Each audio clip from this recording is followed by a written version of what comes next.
Running never did much good. Hiding doesn't last forever. You can't run faster when it's you you're running from. So you throw your hands up like doves to the setting sun. Somewhere down the stars are falling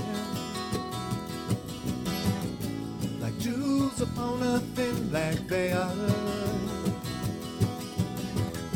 You'll find the mysteries enthralling. 5 seconds seems like 5 billion years. 10,000 galaxies away, yet still so near.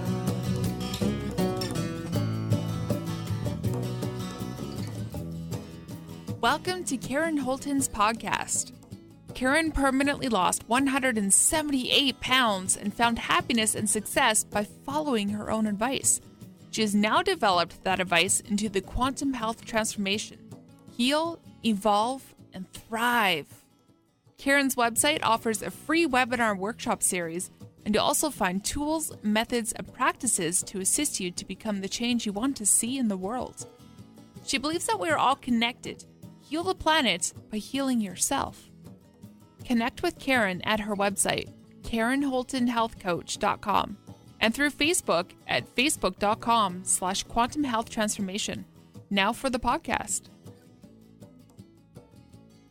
I know this is a touchy subject for a lot of people, but it's one that needs to be addressed or thought about somewhat in view of what's happening on the globe right now.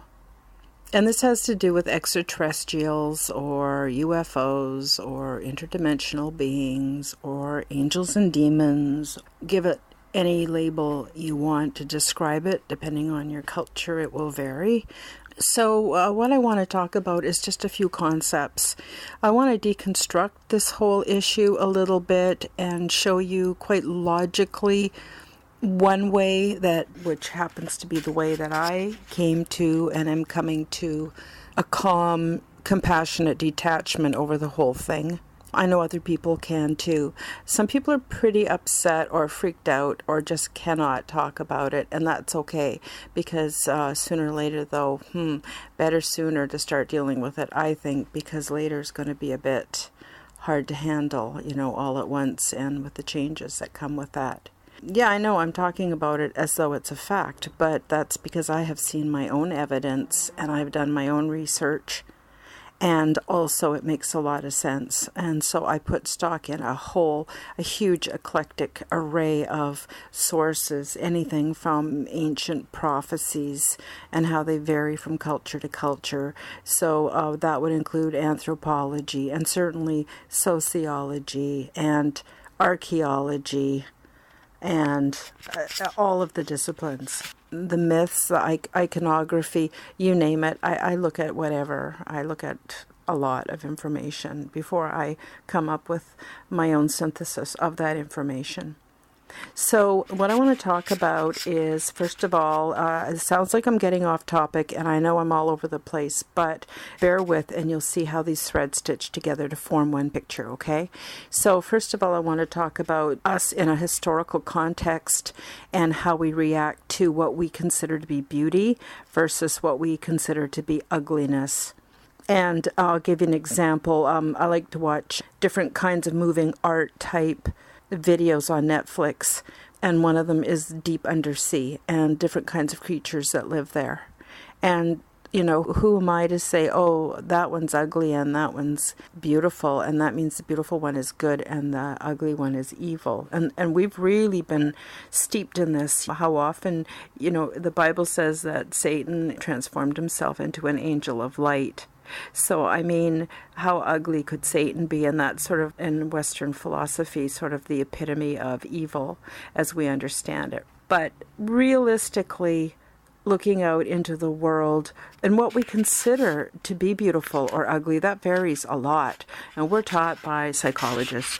They've got us all figured out, and Skinner and all those guys, they did tests and they made textbooks and still accepted as fact. And the great diversity amongst us is never interjected or put back in unless you're in gender studies or women's studies and some progressive other schools of thought.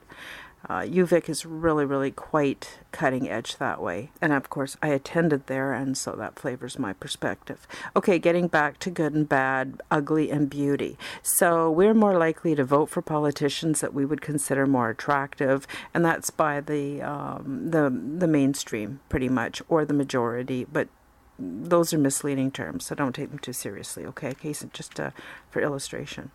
We can look back historically and see how evil has been portrayed as ugliness and beauty has been portrayed as goodness, and how beauty has changed and morphed over especially the last 2,000 years. If you look at 4,000 years, even better, okay? It's morphed a lot, First we were supposed to be bigger, and then we're supposed to be smaller, and, it just, whatever. It just flows like a river. It may change its course all the time. So a lot of people, what their problem is simply a very, very, very old program that's in their CPUs, in their brains, in their minds of that if it's ugly to our first exposure, because that's the other thing, how we view ugliness and beauty depends on how much exposure we've had it. Some people who would be considered really unattractive, I've met some people who I didn't even like looking at them because to me they were so ugly, and that was how I reacted to them. But I got to know them, and pretty soon, oh my God, they were so beautiful to me, because the way I understood them and the way I saw their soul come through their fleshly being instead of just a 1-second assessment, which again is very, very old programming in the brain, then we start to see them quite differently. And the same thing with some people that we would consider really attractive, and then you get to know them and oh my God, they're assholes. And so then they become kind of ugly to you, even though physically they might be attractive. So anyway, you get my point. So I really, really encourage everybody to go within themselves and spend some time in self-reflection, thinking about what do they consider good, what do they consider evil, and then how beauty or ugliness is tied into that. So it came to me one evening, I was having a lucid dream, and there were 3, the type of physiology that I've been programmed to kind of have a knee-jerk fear response to is like the stereotypical gray, okay? I saw like 3 of those standing beside my bed looking at me.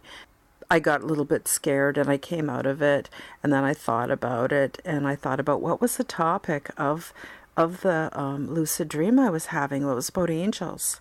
And then I went, wow, what if what we're programmed to fear the most is actually, maybe they're in some kind of a micro-thin environment suit or something, and that's why it doesn't have a lot of detail. Or maybe it's a complete construct. Like, I don't know, okay? Who knows? Who knows, really? Come on. So anyway, that really challenged my thinking. And so finally it came down to, Karen, if that's the way angels look, are you going to reject their assistance or their input, positive input in my life because I disapprove of the way they physically look? That's just like when I was overweight, morbidly obese, people looked at me and judged me all the time. And the most common thing people said to me, strangers, friends, everyone, was, oh, Karen, you have such a pretty face. If only you could lose weight. It's just like I couldn't be pretty because I had a body that didn't meet their expectation. Like, how fucked up is that? Okay, so are we doing that again when it comes to our possible benevolent, even brothers and sisters, genetically somehow,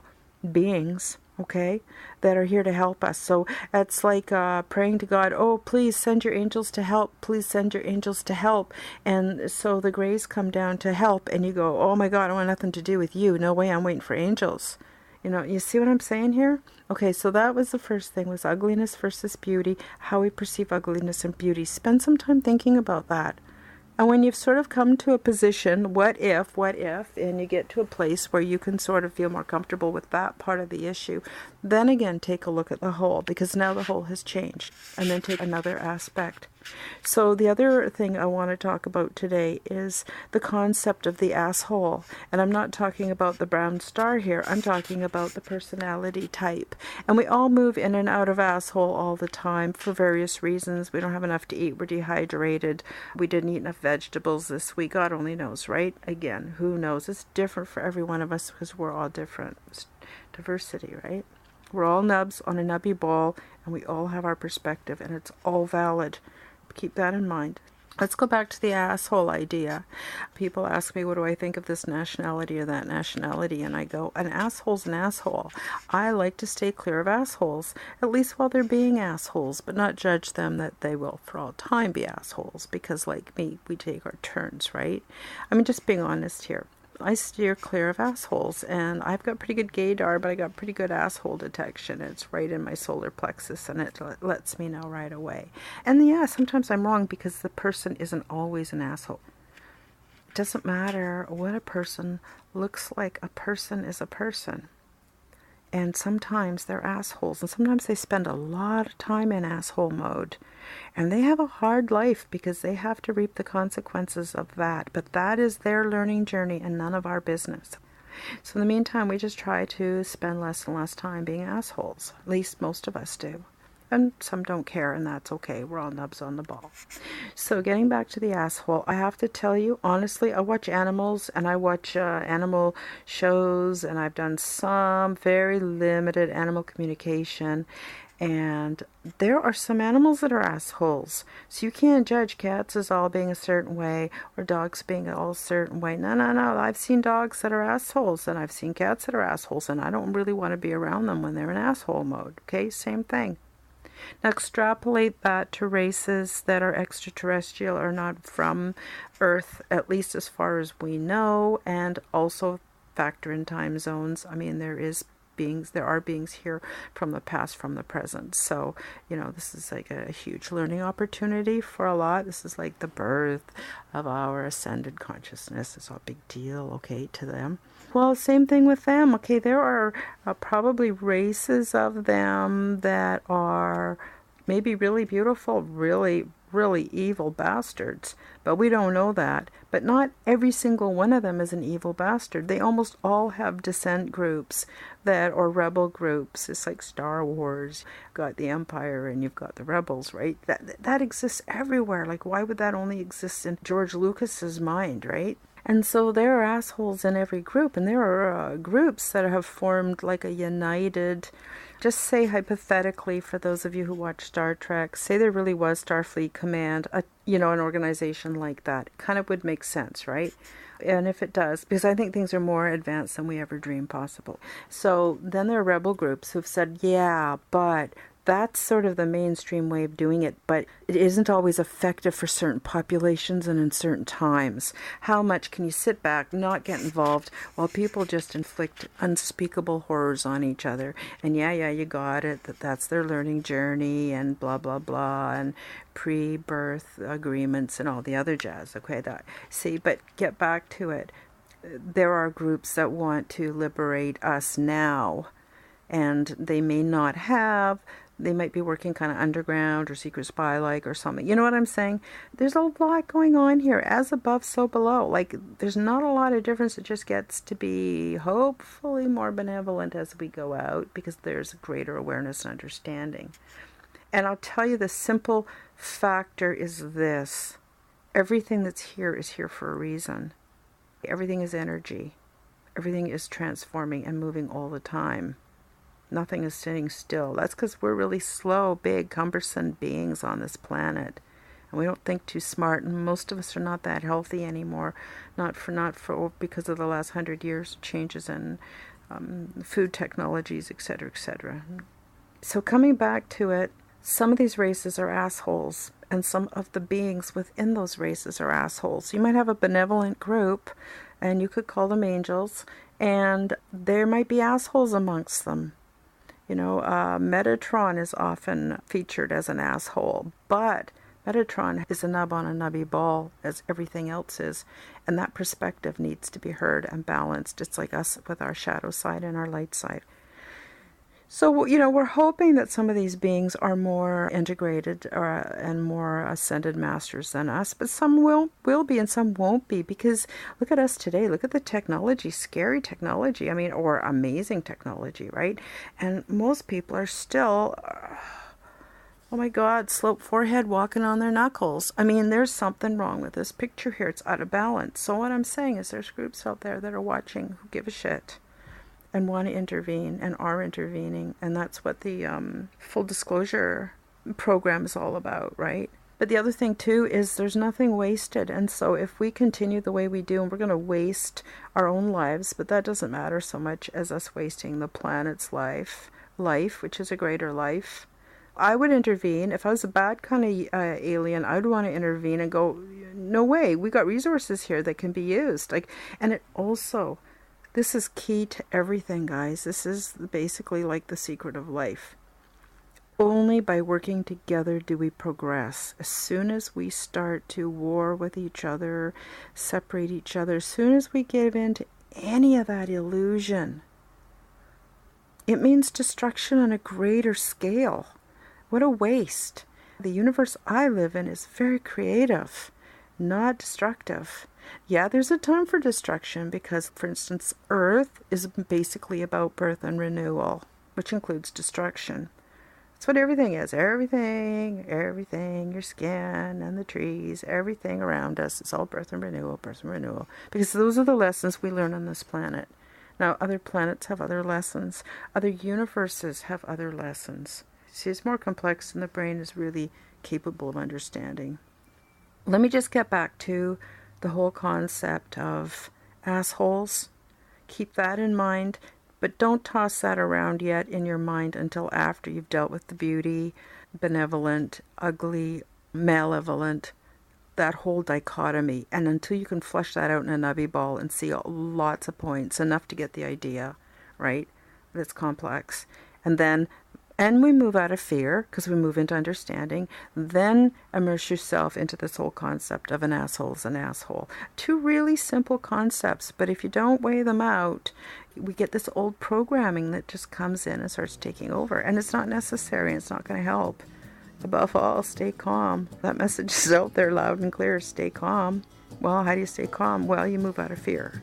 So that's all I'm going to talk about today, and hopefully that will help some people make a shift, which is why I'm doing this.